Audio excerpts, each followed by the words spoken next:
पूर्व जिला अध्यक्ष श्री हरक सिंह नेगी जी, निवर्तमान अध्यक्ष पीपल कोटी श्री रमेश बंडवाल जी, शंभू प्रसाद सती जी, बंड मेला अध्यक्ष, निवर्तमान अध्यक्ष बीडीसी चमोली रुद्रप्रयाग, और जिनके लिए अभी महेंद्र भट्ट जी ने कहा कि इस क्षेत्र में एक बड़े दायित्ववान कार्यकर्ता के रूप में आप सबका संयोजन करने का काम लगातार करते हैं हमारे युवा नेता भाई गजेंद्र रावत जी, श्री संदीप रावत जी, अतुल शाह जी, श्री अयोध्या प्रसाद हटवाल जी, मंडल अध्यक्ष वीरेंद्र सिंह फरसवाण जी,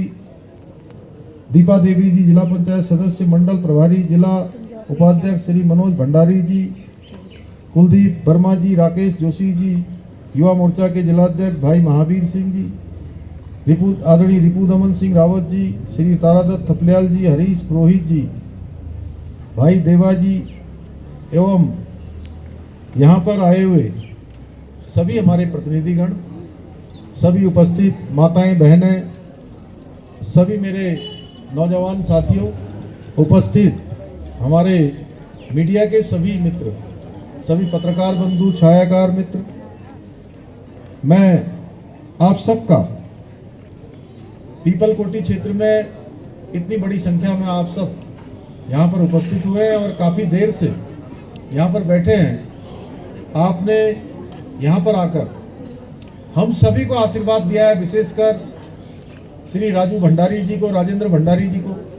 अपना मत, अपना आशीर्वाद देने के लिए आप सब आए हैं। मैं आप सबका हृदय की गहराइयों से आप सबका अभिनंदन करता हूँ, आप सबका स्वागत करता हूँ, आप सबको प्रणाम करता हूँ।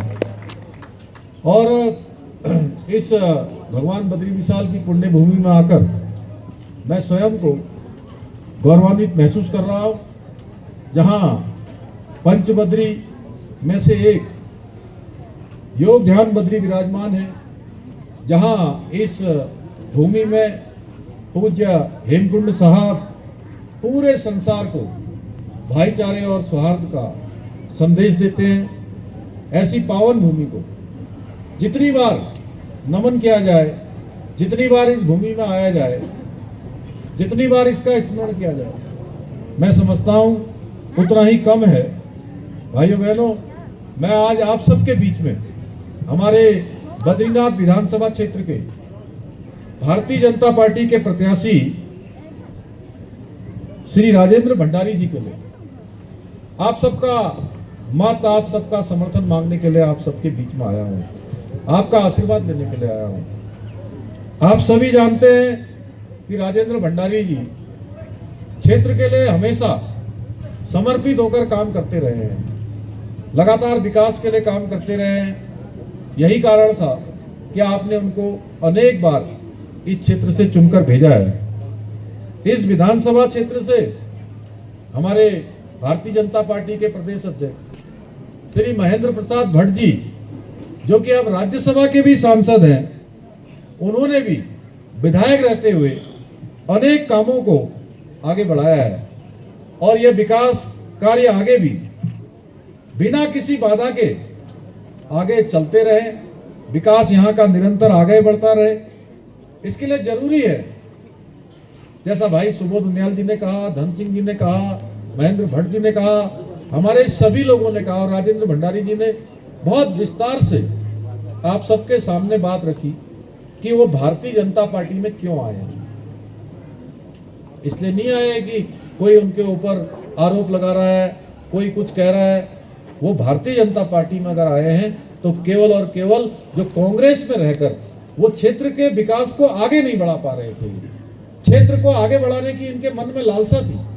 इसलिए भारतीय जनता पार्टी में आकर आप सबके बीच में दोबारा चुनाव में आए हैं।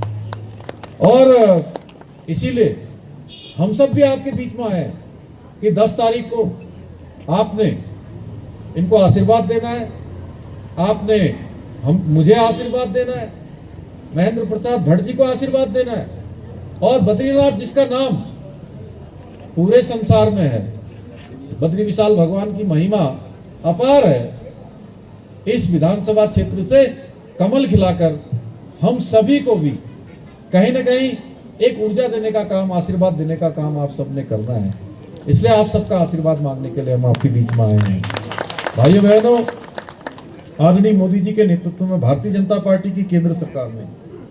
अनेक अभूतपूर्व कार्य किए। हम सब जानते हैं कि मोदी जी के प्रधानमंत्री बनने के बाद तेजी से विकास का काम आगे बढ़ा है। चाहे कश्मीर के अंदर धारा 370 समाप्त हुई हो, या बांग्लादेश, पाकिस्तान और अफगानिस्तान में रहने वाले हिंदू भाई, बौद्ध भाई, पारसी भाई, उन सबको भारत की नागरिकता देने के लिए सीएए का कानून लाया गया हो, या हम सब के आराध्य देव भगवान श्री राम का अयोध्या में मंदिर बनाया गया हो, उसकी प्राण प्रतिष्ठा की गई हो। भाइयों बहनों, ऐसे अनेक काम उन्होंने आगे बढ़ाए हैं। और इसके साथ साथ 3 तलाक जैसा जो एक अभिशाप हमारी मुस्लिम बहनों के लिए था, 3 तलाक कहते कहते जो है उनका तलाक हो जाया करता था, घर से निकाल दिया जाया करता था। उस सब से मुक्ति दिलाने का कानून अगर देश के अंदर देश की आज़ादी